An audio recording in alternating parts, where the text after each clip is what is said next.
말씀은 마태복음 15장 21절 이하의 말씀입니다. 21절에서 39절인데요. 이 시간 31절까지 한 절씩 교도하시겠습니다. 15장 21절. 예수께서 거기서 나가사 두로와 시돈 지방으로 들어가시니 가나안 여자 하나가 그 지경에서 나와서 소리질러 이르되 주 다윗의 자손이여 나를 불쌍히 여기소서 내 딸이 흉악하게 귀신 들렸나이다 하되 예수는 한 말씀도 대답하지 아니하시니 제자들이 와서 청하여 말하되 그 여자가 우리 뒤에서 소리를 지르오니 그를 보내소서. 예수께서 대답하여 이르시되 나는 이스라엘 집에 잃어버린 양 외에는 다른 데로 보내심을 받지 아니하였노라 하시니 여자가 와서 예수께 절하며 이르되 주여 저를 도우소서. 대답하여 이르시되 자녀의 떡을 취하여 개들에게 던짐이 마땅하지 아니하니라. 여자가 이르되 주여 올소이다마는 개들도 제 주인의 상에서 떨어지는 부스러기를 먹나이다 하니 이에 예수께서 대답하여 이르시되 여자여 내 믿음이 크도다 내 소원대로 되리라 하시니 그때로부터 그의 딸이 나으니라. 예수께서 거기를 떠나사 갈릴리 호숫가에 이르러 산에 올라가 거기 앉으시니 큰 무리가 다리 저는 사람과 장애인과 맹인과 말 못하는 사람과 기타 여럿을 데리고 와서 예수의 발 앞에 앉힘에 고쳐 주시니 같이요. 말 못하는 사람이 말하고 장애인이 온전하게 되고 다리 저는 사람이 걸으며 맹인이 보는 것을 무리가 보고 놀랍게 여겨 이스라엘의 하나님께 영광을 돌리니라. 아멘. 오늘 말씀의 제목은 28절에 있는 것처럼 여자여 내 믿음이 크도다 소원대로 되리라 라는 말씀을 가지고 오늘 주의 음성 듣기를 원합니다. 우리 주님은 지금 선한 목자이신 우리들에게 마태복음을 통해 보여주고 계십니다.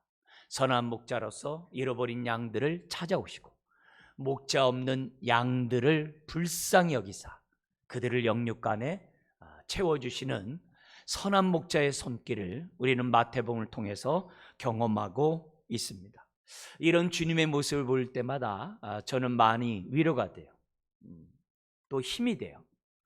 그리고 이런 주님을 볼 때마다 사람들 앞에 설 때 당당함을 얻어요. 왜요? 주님이 이런 주님이 항상 함께 하시니까. 바라기는 저뿐만이 아니라 여러분 모두가 이런 주님을 알아갔으면 좋겠어요. 그리고 더욱더 친밀했으면 좋겠어요. 여러분들 혼자 계실 때마다 그냥 다른 일을 이렇게 생각하는 것도 중요하지만 그때마다 나와 함께하는 주님을 생각하고 그 주님과 우리가 정말 교제하려고 하는 이런 마음의 자세. 예를 들면은 우리가 기도할 때도 목적 기도가 있지만 관계 기도가 있다 그랬잖아요. 주님 제가 이런 기도 제목이 있는데 이런 기도 제목 외에 주님 내가 어떤 기도하기를 원하십니까? 이렇게 자꾸 묻는. 왜냐하면 신앙생활 자체가 주어가 내가 아니라 주님이 하나님이 주어가 되는 것이 신앙생활이거든요. 항상 하나님이 내 인생의 주어가 되셔야 돼요. 주님이 되셔야 돼요. 그런 의미에서 우리가 막 다급한 일 있고 힘든 일 있을 때마다 묻는 거죠. 너무 다급한 일 있고 힘든 일 있고 갑갑한데 제가 어떻게 행동해야 되나요? 굳이 어떤 형식에 따라서 기도하는 게 아니라 항상 함께 하시는 주님이니까, 작은 신음에도 응답하신 주님이니까 묻는 거죠. 하나님 어떻게 해야 되나요? 제가 갈 바를 알지 못하는데 어떻게 해야 되죠? 지금 너무나 힘든데 어떻게 해야 돼요? 너무 어려운데 어떻게 해야 돼요? 내가 이런 한계 상황에 있는데 어떻게 해야 돼요? 우리가 항상 기도 제목이 있어도 그런 기도 제목과 함께 묻는 거죠. 제가 이 기도 제목 앞에 어떻게 해야 되죠? 이 힘든 일 앞에서 제가 어떻게 행동해야 되죠?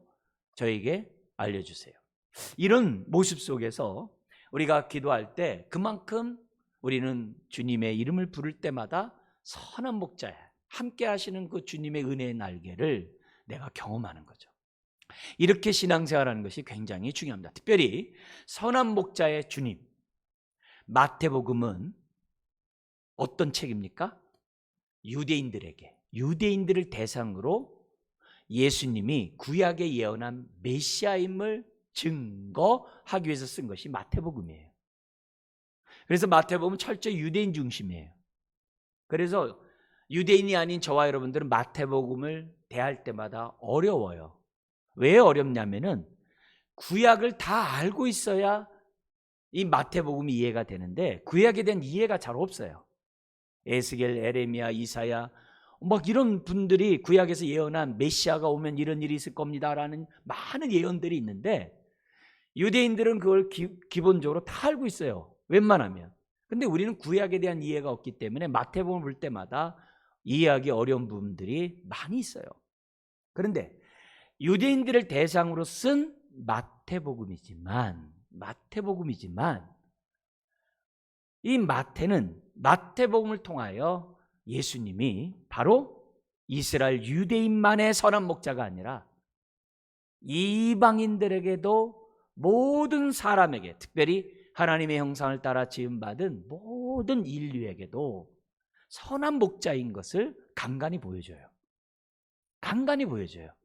그런 가운데 오늘 우리가 접하는 오늘 이 본문, 우리가 다 읽지 않았습니다만 세 개의 사건이 나와요. 하나는 가나안 여인이 귀신 들린 자기 딸을 고쳐달라고 하는 사건이고, 그리고 또 하나는 그쪽 지역에서 떠나가지고 오늘 우리 29절에 나오는 것처럼 갈릴리 호숫가에 이르러 산에 올라가 거기 앉았다라고 했는데 그 장소는 갈릴리 바다의 동남쪽에 있는 이방 지역이에요. 유대인들 지역이 아니에요. 이방 지역 데가볼리라고 그래요.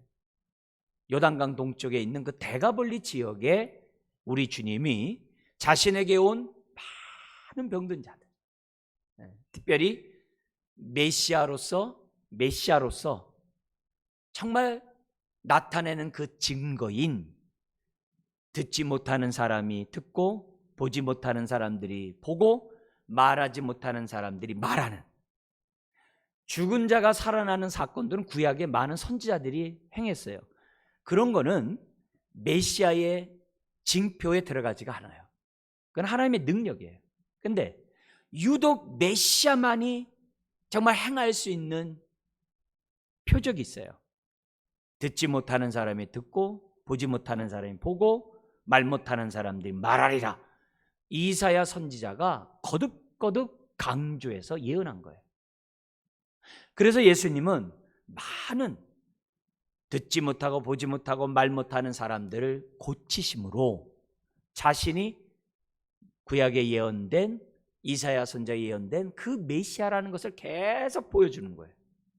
근데 그 사건을 이방인들에게까지 보여준 게 29절 31절이에요.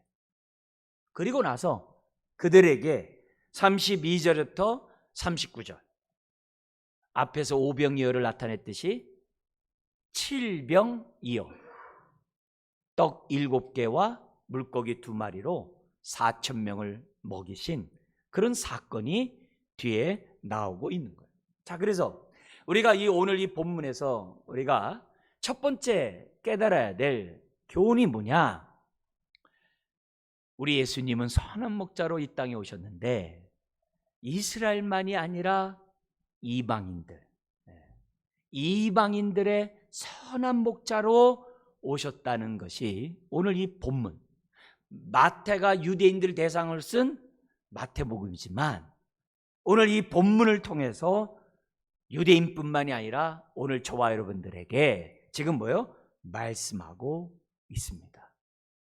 여러분, 여기 나와 있는 이 사건은 이방인 지역에서 나타난 사건이라는 사실을 잊어서는 안 됩니다. 많은 경우에 성도님들이 지역에 대해서는 이렇게 전체적인 그러한 익숙하지 않아가지고 이 어떤 이 지명이 나오면은 이렇게 헷갈릴 수가 있어요. 저희가 어딘지 또 무관심할 수 있어요. 그렇지만 마태복음에서 오늘 나타난 이 사건은 너무너무 중요해요. 자, 이것이 이방에서 일어났다는 그 증거들이 성경에 우리 나와 있는데, 우리 한번 그 내용을 잠깐 보면은 21절에 보면은 예수님이 거기서 나가사, 거기는 어디겠어요? 여기 보면은 게네사렛이에요. 게네사렛, 갈릴리 바다 서쪽에 있는 그 게네사렛에서 많은 메시아됨을 예수님이 보여주셨어요. 그리고 나서 거기서 어떻게 돼요? 나가사 어디로 갔냐면은 이방 지역으로 갔어요. 근데 이방 지역도 가까운 곳이 아니에요. 갈릴리에서 굉장히 먼 지역이에요. 갈릴리 북서쪽에 있는 지중해 연안에 있는 두로와 시돈 지역으로. 같은 동네도 아니에요. 두로와 시돈은 또 멀리 떨어져 있어요. 그쪽 지역으로 우리 주님이 들어가셨다 그래요. 그러니까 전체적으로 얘기할 때는 수리아라는 지역으로 성경이 나와요. 오늘날 우리 국가로 얘기한다면 시리아, 레바논, 시리아 이렇게 있지 않습니까? 그쪽 지역이에요. 그쪽 지역이에요. 그리고 두로와 시돈보다 좀 더 올라가면은 안디옥이라는 도시가 있어요. 근데 이 안디옥이 어떤 도시냐면 거기서 바울이 선교사로 임명받고 선교사로 계속 파송받은 지역이 안디옥이에요. 거기는 두로와 시돈보다 더 위에요. 더 위에요. 그러니까 그쪽 지역에 지금 뭐냐면 우리 주님이 나갔다. 그러니까 이 사건은, 여기 나와 있는 가나안 여인 사건은 이스라엘 경내가 아니라 바깥에서 나타났던 놀라운 사건이라는 것을 저와 여러분들이 기억하셔야 됩니다. 두로와 시돈은 이미 구약에서도 굉장히 많이 나와요. 한 예로 성전, 예루살렘 성전을 세울 때 다윗이 성전의 재료, 또 석공, 여러 가지 사람뿐만 아니라 재료들을 두로와 시돈에서 이렇게 수입해 옵니다. 그리고 솔로몬이 성전을 그 재료와 함께 또 성전을 질 때에도 두로와 시돈의 사람과 백향목이라든지 이런 석공이라든지 이런 것 사람들이 다 들어오게 돼요. 심지어는 다윗의 왕궁과 솔로몬의 왕궁도 여기에서 온 기술자들이 그 어마한 왕궁을 짓는 그런 사람들이 바로 두로와 시돈 사람들이에요. 굉장히 가깝죠. 그러나 반면에 그들 사람만 들어오는 게 아니라 뭐 또 들어오냐면 바알 신도 들어와요. 가나안 땅에도 바알이 많지만 특별히 아방이라는 사람이 있어요. 아방이라는 사람은 저기 뭐냐면 아주 바알의 제사장이라고 할 정도의 아주 바알로 무장된 사람을 아내로 맞아들여요. 그래가지고 북이스라엘 완전히 풍비박산 만들어요. 완전히 하나님을 경외하는 그런 모든 것의 흔적을 지워버리는 그런 사람이 두로에서 온 사람이에요. 그러니까 여러 가지 좋은 점도 있지만 참 안타까운 점도 있는 도시가 두로와 시돈, 넓게 보면 수리아 지역이에요. 수리아 지역이에요. 오늘 이 본문이 똑같은 사건을 기록한 게 마가복음이 있어요. 마가복음에 보면은 오늘 본문 마태복음은 가나안 여자라고 그랬어요. 22절에. 근데 거기는 수로보니게 여인이라 그랬어요. 그 말은 무슨 말이냐면 수리아 플러스 페니키아. 그래서 수로보니게, 한글로 그렇게 번역을 해놨어요. 그러나 실제로 뭐냐면 페니키아인 아시겠죠? 예, 이 사람들이 페니키아 사람들이니까 페니키아, 그러니까 수로보니게라고 성경은 기록되어 있어요. 자, 근데 이 얘기를 왜 지금 이방 지역의 얘기를 왜 이렇게 하냐면 지금 이 지역은 또 요 때는 어떤 때냐면 예수님의 공생애가 3년이었어요. 근데 2년이 끝나고 3년 차에 일어난 사건이에요. 다시 한번요. 몇 년이 지났다고요? 만 2년이 지난 때예요. 2년이 지났어요. 2년이 지난 때예요. 근데 요 수리아 사람들이 예수님에 대해서 알았느냐? 마태복음 4장 23절 이하에 보면은 예수님이 사역하자마자 갈릴리에서 사역을 하실 때 많은 병든 자를 고쳤어요. 근데 그 소문이 어디까지 가냐면 수리아까지 갔다 그래요. 수리아. 근데 그 수리아 그 넓은 지역에 여기 누구예요? 두로와 시돈이 포함됐을 뿐만 아니라 여러분도 성경 보다 보면 많이 듣는 지명이 있어요. 뭐냐면 사도 바울이 하나님으로부터 부름받기 전에 예루살렘에서부터 예수 그리스도를 믿는 사람을 잡아가기 위해서 다메섹까지 올라간 사건이 있어요. 다마스커스라고 그래요, 요즘에. 다메섹까지 올라간 사건이 있어요. 그 다메섹도 뭐예요? 수리아의 수도예요. 구약 성경에는 아람이라고 이렇게 기록되어 있어요. 그러니까 거기 지역까지 예수님에 대한 소문이 들어서 거기서 각색병든 자들이 와가지고 치유함을 받았다는 게 마태복음 4장에 나와요. 예수님 초창기 사역에 이미 소문이 자자했어요. 심지어는요, 마태복음 4장 25절에 보면은 갈릴리와 데가볼리라는 그곳에서부터 각색병든 자들이 왔다 그랬어요. 근데 이 데가볼리가 어디냐? 아까 말씀드린 것처럼 이스라엘을 이렇게 지도를 이렇게 보면은 북쪽에 갈릴리 바다가 있고요, 남쪽에 사해 바다가 있다는 거 아시죠? 그래서 두 바다 사이에 흐르는 강이 요단강이에요. 그래서 요단강 건너가 요단강 이런 얘기 많이 하잖아요. 근데 그 요단강 동쪽은 헬라 문화권이에요. 거기는 그리스 로마가 아주 이렇게 정말 정착을 해가지고 그 도시들을 아주 크게 융성하게 뭐냐면 도시를 만들었어요. 근데 그 요단강 동쪽에 큰 도로가 있는데, 저 북쪽에서 남쪽 쭉 내려오는 도로가 있는데, 그게 뭐냐면 상인들이 많이 다니는 도로인데 왕이 다닌다고 그래가지고 왕의 도로라고 그래요. 그건 세계에서 역사책에 나온 얘기예요. 왕의 도로예요. 그 도로 가운데 이 남쪽에는 어디가 있냐면은, 여러분 영화에도 많이 나오고 이렇게 사람들이 가고 싶은 페트라가 있어요. TV에 많이 나와요. 그 페트라가 다 왕의 도로 끝에 있는 도시예요. 근데 그런 도시가 그리스 로마가 너무 많이 도시들마다 이렇게 가서 세워놨어요. 그래서 이 데가볼리란 말이 뭐냐면, 데가가 열이에요. 열. 테카. 데카라고 해가지고 열이라고 그래요. 볼리는 폴리스, 도시예요. 그러니까 10개 도시가 데가볼리예요. 지명이 아니에요. 그러니까 요단강 동쪽을 중심으로 왕의 도로에 저 다메섹서부터 저 밑에까지, 지금 요즘에 요르단의 수도 암만, 이게 다 그 당시에 데가볼리 지역이에요. 성경에 보면 거라사 귀신을 쫓아낸 사건이 나오잖아요. 갈릴리 바다 넘어가지고 거라사 귀신을 쫓아낼 때 돼지떼에 들어가지고 몰살한 사건 있잖아요. 거기가 데가볼리 지역이에요. 데가볼리 지역. 성경에서는 거라사뿐만 아니라 가다라라는 다 지명도 나와요. 거기가 데가볼리. 데가볼리.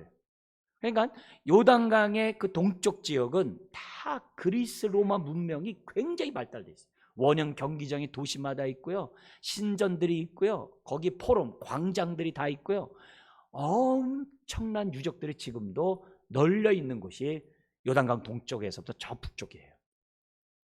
그러니까 굉장히 발전된 도시예요. 근데 거기에서 뭐예요? 예수님의 소문을 듣고 예수님 앞에 나와가지고 고침을 받았다는 게 2년 전, 예수님의 2년 전 사역의 내용이에요. 아시겠죠? 그러니까 예수님에 대한 소문은 이미 예수님이 이스라엘 안에 있었지만 저 바깥에, 저 북쪽의 수리아나 동쪽의 데가블리 지역에 소문이 많이 나 있었다. 그런데 우리 주님이 지금 어떻게 돼요? 그 지역을 지금 선교 여행하는 거예요. 그래서 그 첫 번째가 두로와 시돈을 통해 가지고 우리 성경 29절 갈릴리 호숫가에 이르러 한 산에 이르렀다 했을 때 이 갈릴리가 이스라엘 땅이 아니에요. 데가볼리 지역에 있는 어디요? 갈릴리 동쪽의 호수예요. 호수 동쪽에 있는 지역이에요. 이방인 지역이에요. 근데 우리 성경에는 마태복음 안 돼 있지만 마가복음에는요 데가볼리라고 기록되어 있어요. 그러니까 여기에 있는 일어난 사건은 데가볼리 이방 지역에서 나타난 사건이에요. 근데 그 놀라운 이방 지역에서 32절에 39절에 칠병이어의 사건을 나타냈다는 거예요.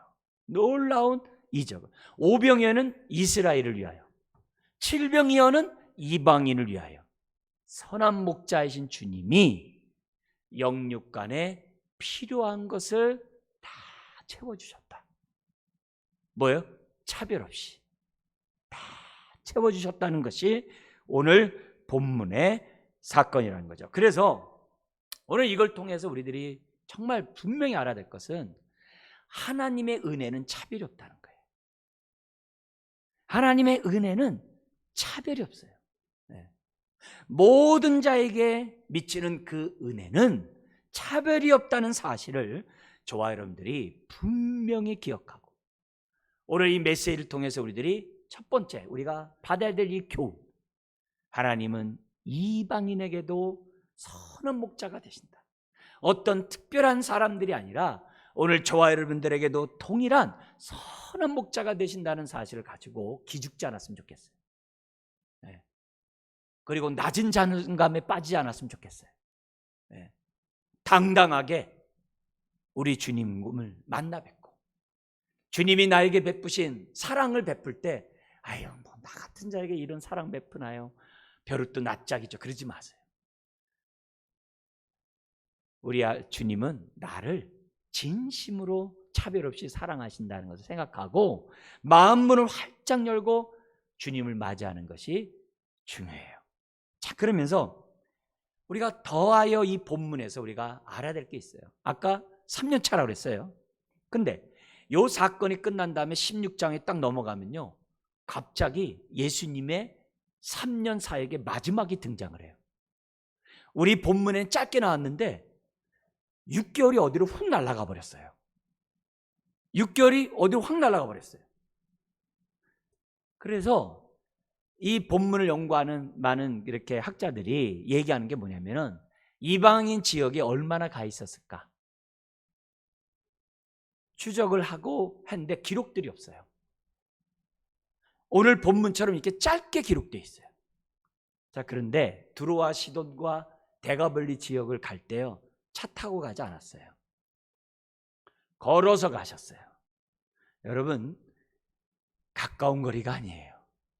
우리 주님이 저 지중해 연안으로 해가지고서 저기 수리아 지역을 해가지고 요단강 동쪽에 데가벌리 지역을 갔다. 가벼운 거리가 아니에요. 가까운 거리가 아니에요. 그래서 최소한 3개월 이상은 이방인 지역에 머물렀다고 해석들 한단 말이에요. 그러면 왜 그랬을까? 이유가 있겠죠. 뭐예요? 다른 것보다도 무엇보다도 곧 주님이 십자가에 못 박혀서 하나님의 뜻을 이루고 예수님의 구원의 사역을 대신 감당해야 될 사람들이 제자들이었거든요.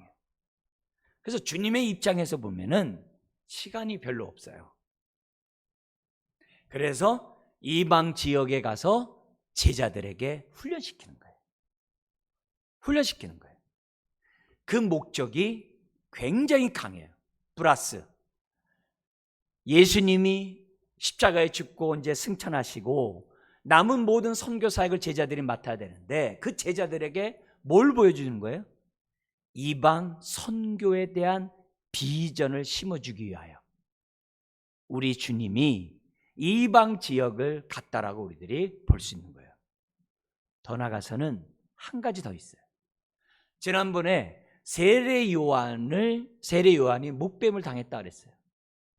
세례 요한이 목뱀을 당할 때 상황을 보면은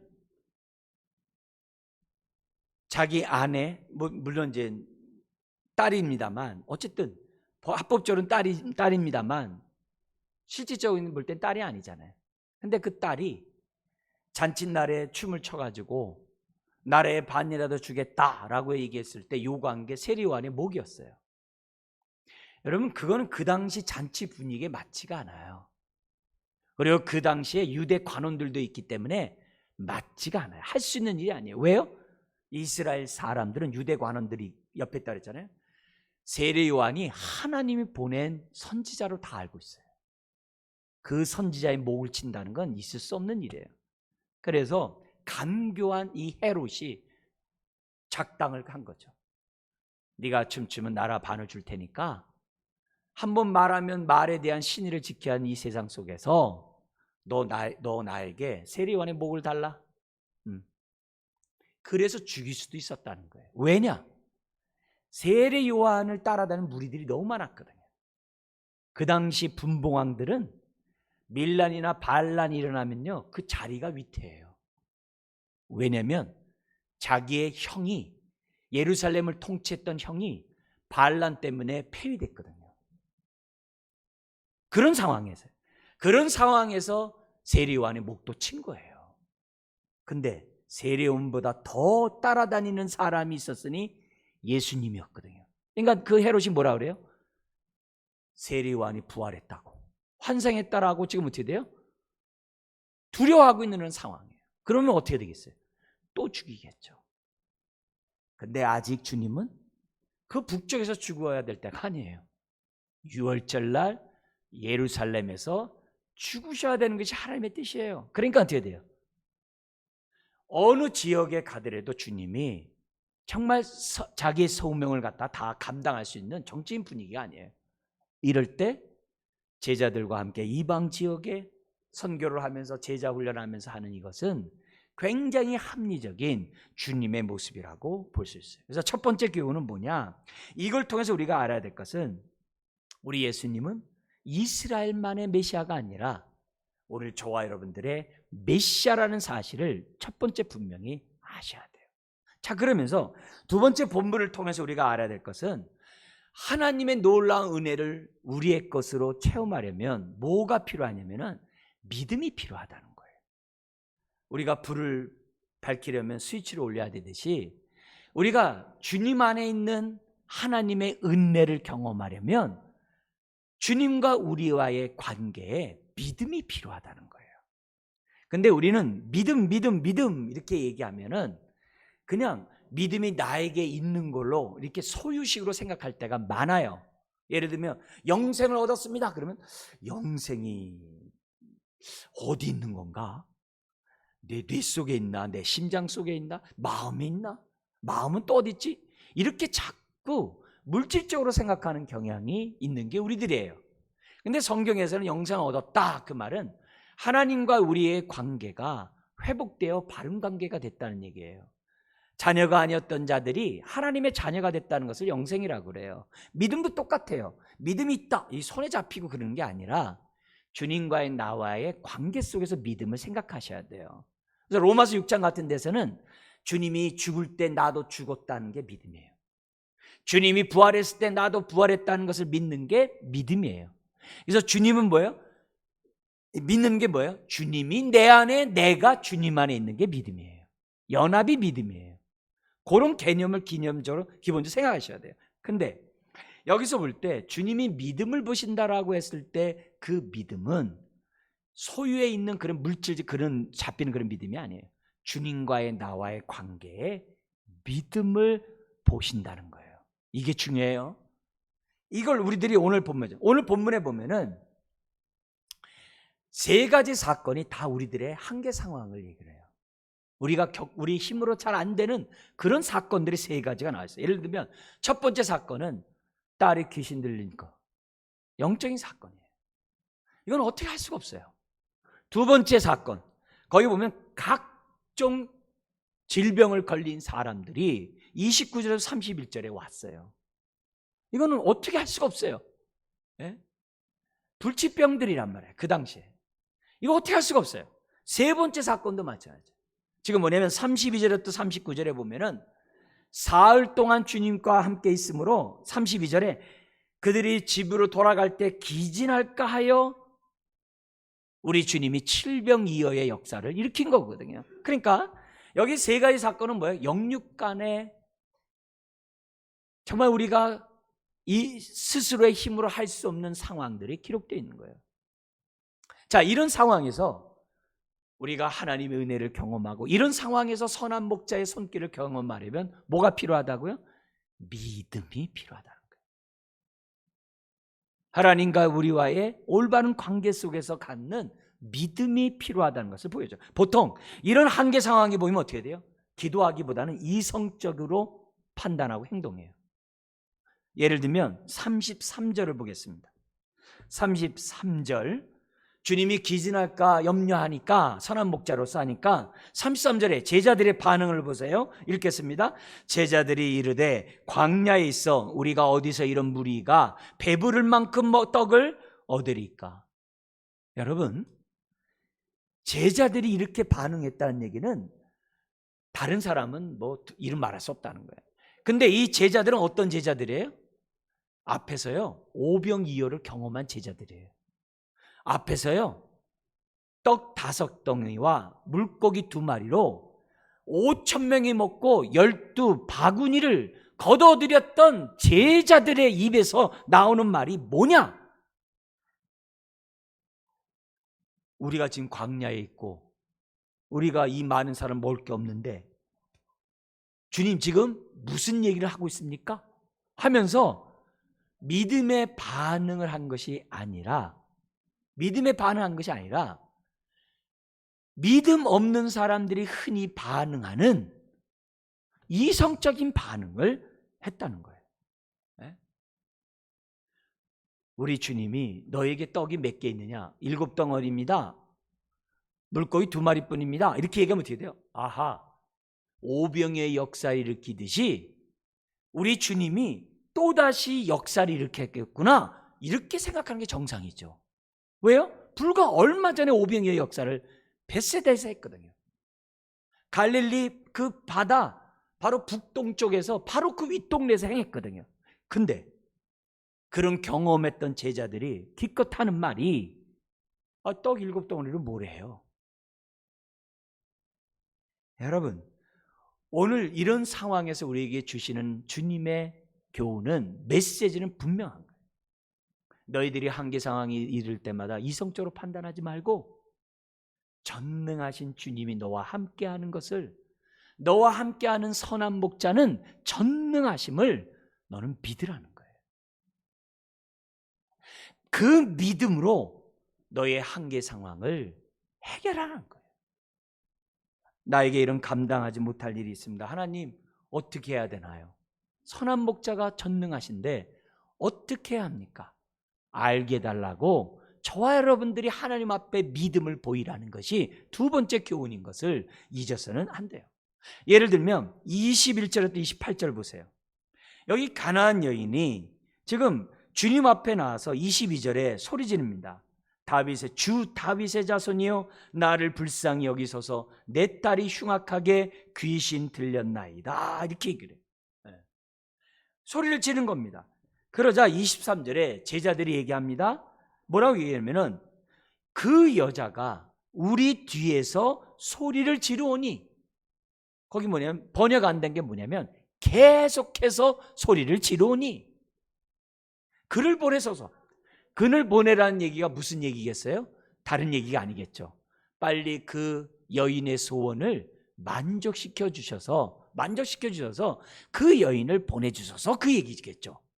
그런데 그런 상황 가운데 여자가 왔습니다. 그런 가운데 예수님의 제자들에게 말을 합니다. 24절 같이 한번 읽어볼까요? 예수께서 대답하여 이르시되, 나는 이스라엘 집에 잃어버린 양 외에는 다른 데로 보내심을 받지 아니하였노라. 여러분, 앞에 상황의 말씀을 모른다면 이 말 보면 우리 주님 이방인을 위해서 온 게 아니라 이슬만에서 오셨어? 우리 주님 너무 야박하네? 후하지 않네? 긍휼함이 없네? 이렇게 볼 수 있는 얘기예요. 그러나 이미 이 얘기는 이스라엘부터 회복하고 그 다음에 이스라엘을 통해서 열방을 구원하고자 하는 것이 하나님의 계획이셨어요. 거기에 따라서 우리 주님이 하신 얘기예요. 이미 마태복음 10장에서도 이방에게 가지 말고 이스라엘 안에 잃어버린 자들에게 가라고, 지금 뭐예요? 마태복음 청중들의 입장에서 지금 이런 메시지를 지금 쓴 거예요. 하신 거예요. 근데 제자들이 볼 때 더 깜짝 놀라는 말을 예수님이 하는 거예요. 그게 25절 이하예요. 그런 와중에 여자가 소리 지르면서 주님 앞에 가까이 와서 엎드려서 얘기합니다. 주여, 저 좀 도와주세요. 소리를 지른 거예요. 그러니까 그 여인에게 예수님이, 제자들이 볼 때 너무나도 어화벙벙한 말을 합니다. 뭐라고 그러냐면은, 자녀의 떡을 취하여 개들에게 던짐이 마땅하지 아니하니라. 아마 제자들이 의심했을 거예요. 아니, 예수님의 입에서 어떻게 이런 말을 하지? 어떻게 인격 모독인 사람에게 개라고 표현하지? 너무 힘들었을 거예요. 근데 그 순간에 아주 놀라운 이야기를 가나안 여인이 합니다. 뭐라고 얘기하냐면 27절에 옳습니다, 주여. 개들도 제 주인의 상에서 떨어지는 부스러기를 먹나이다. 딱 그러는 거예요. 정말 이해할 수 없는 반응이죠. 그러니까 우리 주님 또한 또 역설적으로 얘기합니다. 반전이에요. 여자여, 내 믿음이 크도다. 내 소원대로 되리라. 할렐루야. 그러니까 예수님이 그 여인에게 개라고 얘기한 것은요, 테스트하기 위함이지 그에게 정말 그렇게 대하지 않았다는 이 규절이 이런 규절이죠. 그러니까 그때로부터 어떻게 돼요? 28절에 그의 딸이 나으니라. 여러분, 이 사건을 자세히 기록한 마가복음에 보면요, 이렇게 돼 있어요. 여인에게 뭐냐면 네 딸이 낳았다, 네 소원대로 되라 라고 얘기했을 때 그 여인이 그 여인 곁에 딸이 있는 게 아니었어요. 그 딸은 집에 있었어요. 근데 이 여인이 진짜 믿음으로 큰 믿음을 가졌다는 게 뭐냐? 네 소원대로 되리라 했을 때 이 여인이 아멘하고 집에 갔다는 거예요. 그러니까 집에 가보니까 마가복음에 보니까 이 내 아이가 귀신이 나가고 정말 정신이 멀쩡한 가운데 앉아 있었다는 거예요. 그러니까 이 여인의 믿음이 큰 믿음인 거죠. 여러분, 오늘 이 본문에서 주님이 선한 목자의 그 은혜를 우리가 경험하려면 주님과의 관계가 바라야 된다는 거예요. 그게 믿음이에요. 믿음이에요. 여러분, 지금 이 여인은 2년 전부터 수리아 사람들이 병났다는 소식을 들었어요. 근데 그 주님이 자기 동네에 온 거예요. 그러니까 이 여인이 마다할 일 없는 거죠. 그러니까 주 다윗의 자손이요 하면서 자기를 불쌍히 여겨달라고 부지었다는 거예요. 그러자 우리 주님이 그 믿음을 보시고 고쳐졌어요. 자, 근데 여기 이 본문이 굉장히 역설적인 게 있어요. 뭐냐? 여러분, 지금 이 여인은 정말 부스러기, 상에서 떨어지는 그 부스러기, 작은 부스러기만 있어도 자기 딸이 날 것이라고 믿었어요. 그런데 지금 마태복음이 대상이 누구라고요? 유대인이에요. 유대인들이 이 글을 봤을 때 어떤 느낌이었을까요? 유대인들의 입장에서 지금 이방인들의 얘기가 딱 들어가 있어요. 유대인들이 보는 책에 들어가 있어요. 어떤 느낌이 있을까요? 아니, 이방인 개들도 예수님 앞에 정말 믿음으로 나왔을 때 하나님의 은혜를 경험했는데 반대로 뭐예요? 서기관과 바리새인과 같은 하나님의 자칭 자녀라고 하는 자들은 차려놓은 상의 떡을 먹지도 못했다는 거예요. 이게 얼마나 충격적인 얘기입니까? 지금 하나님의 자녀라고 자칭하는 서기관과 바리새인들은 그 떡을 못 먹어요. 하나님의 그 은혜를 체험하지 못해요. 근데 자기네들이 개라고 취급하는 그 이방 여인은 그 부스러기라도 먹겠다는 그 믿음을 가졌을 때 하나님의 이 놀라운 구원의 역사를 베풀었다는 거예요. 그래서 마태복음의 청중 유대인들이 볼 때 이해가 볼 때는요, 이건 경악하지 않을 수가 없는 거예요. 너무나도 놀라운 얘기는 거예요. 그런 모습을 이걸 갖다가 우리 이런 말을 설교할 때는 얘기하기 좀 그렇습니다만 천천히 얘기할게요. 진심이 아니라서요. 뭐냐면 유대인들은요, 이걸 보면서 자신들은 그러면 개만도 못한 자들인가? 자기네들이 이방인을 개라고 비아냥거렸는데 그들은 은혜를 받고 그 하나님의 잔치에 참여했는데 자신들은 그 여인들보다도 못한 자들이라는 거예요. 여러분, 우리가 하나님 앞에서 믿음을 가질 때 이성으로 하면은 기도 안 하는 게 어떻게 보면 정상이겠죠. 힘들고 어려운 일일 때 무슨 기도해. 그냥 사람 의지하고 있는 거 주변에 하고 운명이니 하고 이렇게 살지. 그런 게 정상이겠죠. 근데 주님을 알고 하나님을 아는 저와 여러분들은 어떻게 돼요? 어려운 일 때마다 기도한단 말이에요. 자, 근데 내가 기도할 때 생각하는 거예요. 아니, 하나님, 내가 지금 금식하면서 내가 이렇게 몇 날 며칠 기도하면 좀 하나님 내 기도 들어줘야 되는 거 아니에요? 이런 생각이 들어요. 그래서 기도 막 하다가 낙심해가지고 기도를 포기하는 게 다반사예요. 다반사예요. 보통 그래요. 근데 오늘 본문은 그러지 말라는 거예요. 선한 목자는 오늘 우리들에게 요구하는 것은 믿음이라는 거예요. 여러분, 기도하다 포기한 것은 믿음으로 기도한 게 아니에요. 하나님과의 관계가 올바른 게 아니에요. 그래서 우리들이 믿음으로 하나님께 기도할 때 보면요, 나도 낙심할 때가 있는데요, 우리 기도를 방해하는 사람들이 있어요. 누구예요? 나랑 가장 가까운 사람들. 나랑 가장 가까운 사람들. 내가 우리 집안의 문제를 놓고 기도했더니 가족에서 얘기합니다. 에? 아니, 하나님께 기도하면은 뭐 하나님이 밥을 줘, 뭐 돈을 줘. 그렇게 기도한다 응답이 있어. 막 이렇게 해요.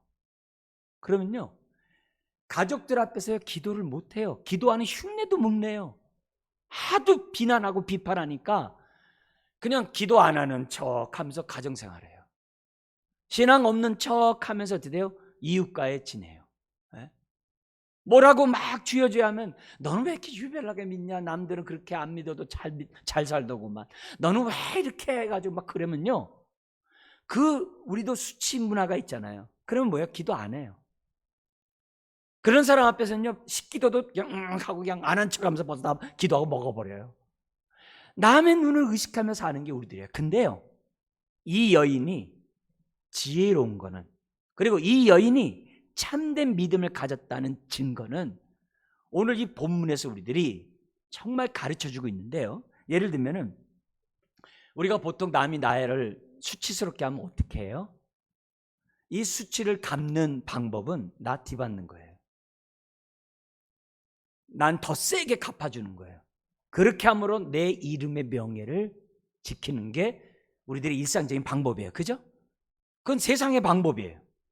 근데 이 여인이 믿음 있고 지혜롭다는 그 증거는 곧 다음 단계를 했다는 거예요. 고수의 지혜로운 반응을 했다는 게 뭐냐면은, 수치당하는 거 좋아.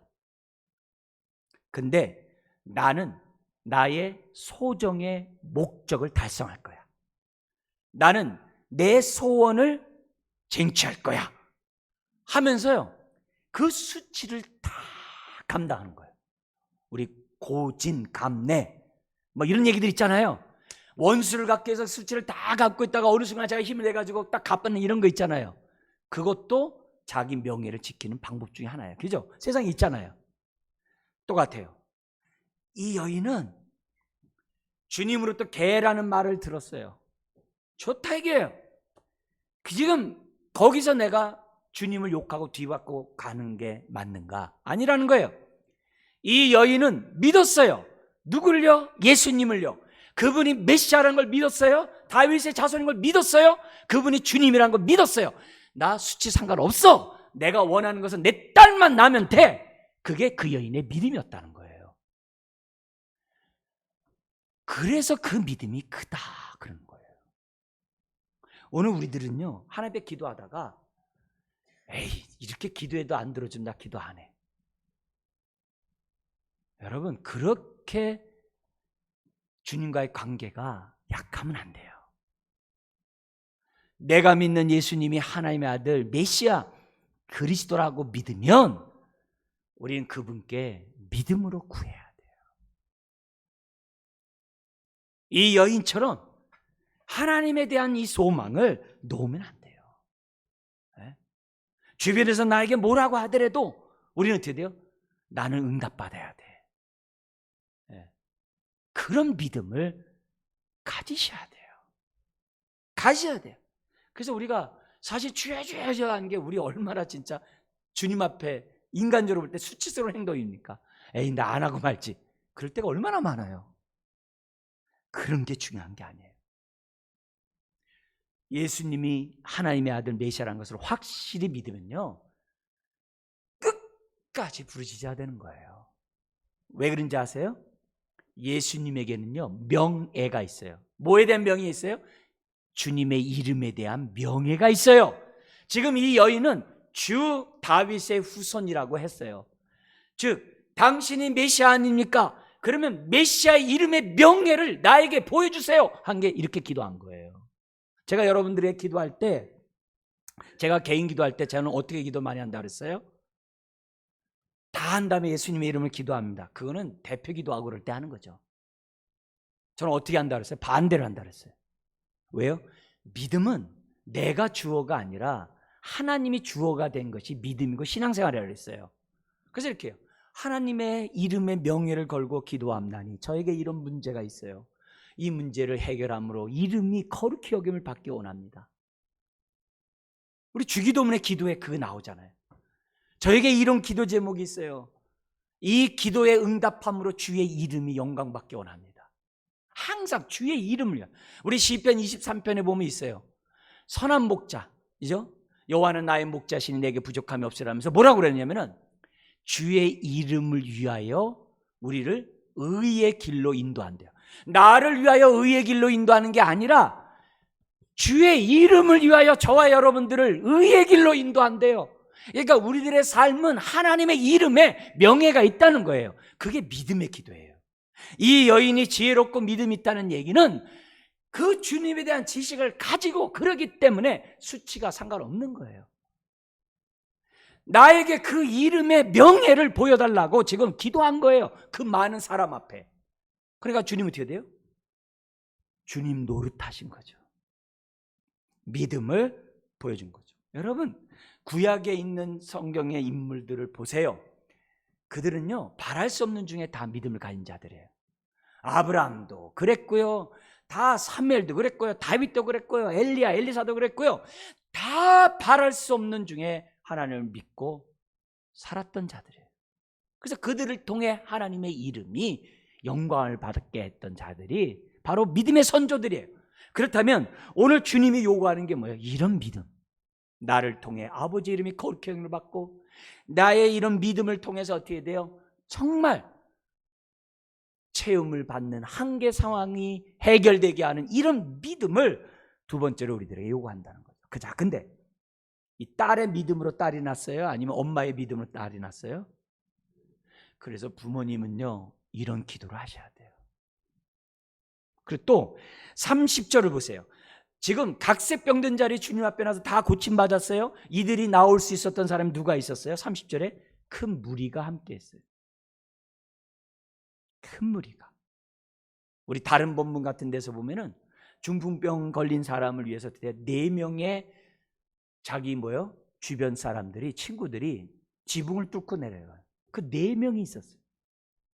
오늘 저와 여러분들이 믿음으로 기도해 줘야 돼요. 끊임없이 기도해야 돼요. 이 믿음으로. 그걸 오늘 본문에서 우리들에게 가르쳐줘요. 그래서 우리가 머리로만 우리가 동의하고 끄떡끄떡 하는 게 아니라 평상시부터 주님과의 관계를 확실히 해서 늘 기도하라. 그리고 때가 됐을 때 하나님의 긍휼함을 덧입는 저와 여러분들이 돼야 한다. 그게 두 번째. 마지막 세 번째가 뭐냐면 우리가 32절 39절에 있는 것처럼 칠병의 축복을 누려야 된다는 거예요. 그게 하나님의 이름에 명예가 있는 거예요. 여기 보면은 선한 목자는 차별 없이 풍성한 축복을 나눠준다는 거예요. 예외가 없어요. 예외가 없어요. 칠병이는 이방인들에게도 오병이어를 나타난 유대인과 같이 똑같아요. 양으로 얘기하면요 이방이 더 많아요. 왜냐하면 오병이어는 바구니예요. 근데 칠병이어는 광줄이에요. 사도 바울이 다메섹에서 성을 밧줄 타고 도망갈 때 바구니 타고 도망갔거든요. 그게 바구니예요. 그러면 여기 사용된 단어가 그 광줄이에요. 그 광줄이. 바구니가 아니라 광줄이. 근데 그런 게 중요한 게 아니라 그만큼 예수 그리스도 안에 있으면 하나님은 어떻게 돼요? 요한복음 10장 10절에 있는 것처럼 양이 생명을 뿐만 아니라 더 풍성하게 하는 것이 하나님의 뜻이라는 것이 오늘 세 번째 교훈이에요. 풍성함이 기본이라는 거예요. 신앙 좋은 사람만이 아니라 아주 믿음만 있으면 풍성한 게 기본이라는 게 오늘 가르침이에요. 여러분, 은혜는 차별이 없어요. 갈라디아서 3장 28절에 보면은 예수 안에서는 유대인과 이방인의 인종차별이 없대요. 주인과 종의 신분차별이 없대요. 남과 여자의 성별차별이 없다 그랬어요. 에베소 3장 6절에 보면요, 유대인과 이방인이 함께 상속자가 되고 함께 지체가 되고 함께 약속에 참여한 자가 된다라고 기록되어 있어요. 오늘 우리들이 신앙생활 할 때 하나님이 우리에게 요구하는 것은 외적인 이런 게 아니에요. 나의 믿음이에요. 그러면 들어오며 나가며 꼴을 먹도록 하신다는 거예요. 꼴을 먹도록 하세요. 이방인에게도 차별이 없다는 것을 우리에게 보여줘요. 특별히 많은 선지자들의 예언이 있는데, 양이 풍성하리라는 예언이 있는데 가장 대표적인 사람이 에스겔 선지자예요. 에스겔 34장 보면요, 많은 지면이 뭐가 나오냐면은 내가 양들을 푸른 초장에 누이고, 쉴 만한 물가는 뭐 두말 것도 없고 푸른 초장에서 뭐예요? 살찐 꼴을 먹게 하리라. 그렇게 돼 있어요. 바로 이런 사건을 통하여 뭐예요? 바로 그것을 성취하러 오신 분이 예수님이라는 거예요. 근데 그것이 누구에게 돼요? 이방인인 저와 여러분들에게도 동일하다는 것을 에스겔 선지자가 예언했고 예수님은 보여주시는 거예요. 여러분, 우리가 입술로 하나님을 찬양하는 거 중요해요. 그런데 우리가 예수 그리스도 안에서 그 하나님의 부요함에 동참함으로 하나님의 기쁨이 되는 찬양은 더 기뻐하세요. 우리가 메마른 인생으로 하나님의 마음을 속상하게 할 게 아니라 예수님의 안에서 우리가 온전한 믿음을 가짐으로 우리가 어떻게 돼요? 누림으로 하나님의 마음을 기쁘게 해야 되는 거죠. 여러분, 여기 풍성함의 핵심이 뭘까요? 평안이에요. 샬롬이에요. 우리가 이 땅에 살아가면서 얼마나 염려가 많고 근심이 많고 두려움이 많고 걱정이 많고 괴로움이 많고 아픔이 많고 정말 쓸쓸한 마음, 이런 것들이 얼마나 많아요. 근데 그 모든 게 회복된 게 샬롬이에요. 여러분, 우리 예수님은 사람을 볼 때 하나님의 형상을 따라 지음받은 자로 보세요. 다시 한번요. 창세기 1장 26절 이하에 보면은 하나님이 사람을 창조할 때 형상을 따라, 하나님의 형상을 따라 지음받았다고 그랬어요. 그런데 그 창세기 1장을 처음 받은 청중이 누구예요? 출애굽한 이스라엘 백성이에요. 출애굽한 이스라엘 백성 누구예요? 애굽에서 종노릇하던 자들이에요. 그런 자들에게 창세기 1장에서 하나님이 주신 메시지는 분명했어요. 모든 인간은 하나님의 형상을 따라 지음받았다. 자유인이다, 이 말이에요. 그거는 충격적인 사건이었어요. 근데 그 메시지를 통해서 우리들에게 기억해야 될 것은, 하나님이 저와 여러분들을 볼 때 피부색 보지 않아요. 소유 지위 보지 않아요. 하나님이 저와 여러분들을 볼 때 남자 여자 그런 거 보지 않아요. 하나님이 저와 여러분들을 볼 때 보는 것은 하나님의 형상을 따라 지음받은 하나님의 자녀로 본다는 거예요. 하나님의 나라의 기본 원칙은 하나님의 형상을 회복하고, 그게 샬롬이에요. 그리고 그 형상 가운데 정말 복의 통로가 되는 것이 하나님 나라의 기본 원칙이에요. 오늘 저와 여러분들이 신앙생활하면서 가져야 될, 무엇보다도 가져야 될 이 평안, 이 샬롬, 그게 안전이잖아요. 그게 정말 기쁨이잖아요. 정말 그런 모습이 오늘 예수 안에서 누릴 때 하나님이 기뻐하시는 거예요. 오늘 이 말씀을 통해서 정말 이 말씀에 많은 위로뿐만 아니라 힘을 얻게 바르시고, 오늘 이 말씀처럼 내가 믿는 예수님에 대한 올바른 지식 속에 믿음을 가져서 우리가 어떻게 돼요? 부유함에 동참해서 복의 통로가 되는 저와 여러분들 되시길 다시 한번 주의 이름으로 축원드립니다. 기도하겠습니다. 하나님 아버지, 오늘도 우리들이 신앙생활할 때 우리들이 형식적으로 말로만 주여 주여 하고 마음이 먼 인생이 아니라 주님과 접붙임 바 되고 한 몸 되는 주의 믿음의 자녀들 되게 하여 주옵소서. 그래서 예수님의 안에 있는 모든 은혜들을 부요함을 합법적으로 누리는 믿음의 자녀들 되게 하여 주옵소서. 나의 믿음들을 다시 한번 점검하게 하시고 오늘도 이 가나안 여인과 같은 이런 믿음을 가짐으로 하나님의 기쁨이 되는 자녀 되게 하여 주옵소서. 예수님의 이름으로 기도드리옵나이다. 아멘.